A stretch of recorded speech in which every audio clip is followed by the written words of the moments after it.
Ngakublay yapi baroh Haka part 2 Jong ka alien series. Haka ni ka video pinyo bantip shiphang kawei ka incident ka basmo mysterious bah. But haka bakut Jong ka ni ka video ru pin sa tip bakumno ki aliens ki dan hapdeng jongi.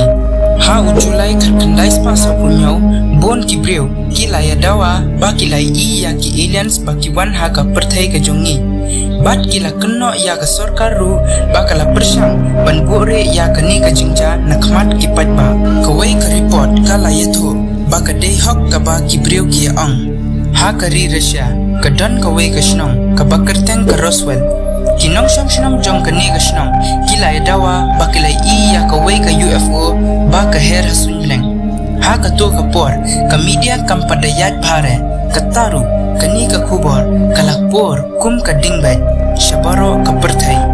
kani ka khubor kalakpor shushu anda u American pilot u Kenneth Arnold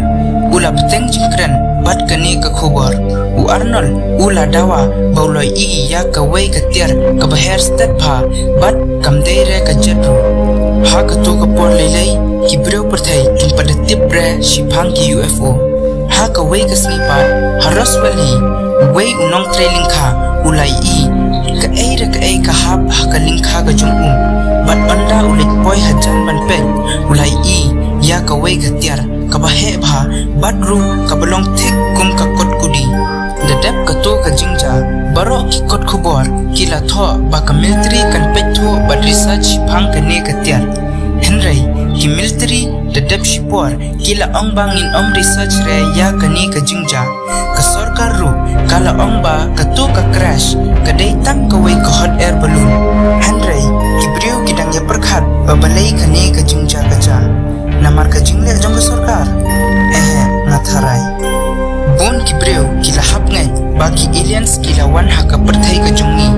la don ru ki briew ba ki dawa ba ki lai i ya wei u alien hapor ba udang yap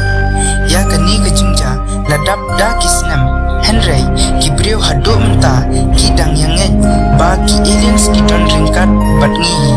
ka ni ka video kadei ka part 2 Jong ka alien series da phim patet pet ya ka part 1 let ha channel jonga phin sa yo ban pet ya ka part 1 Jong ka ni ka series tho ha ki comments part 3 khnang ba phin yo pet ya ka part 3 khubli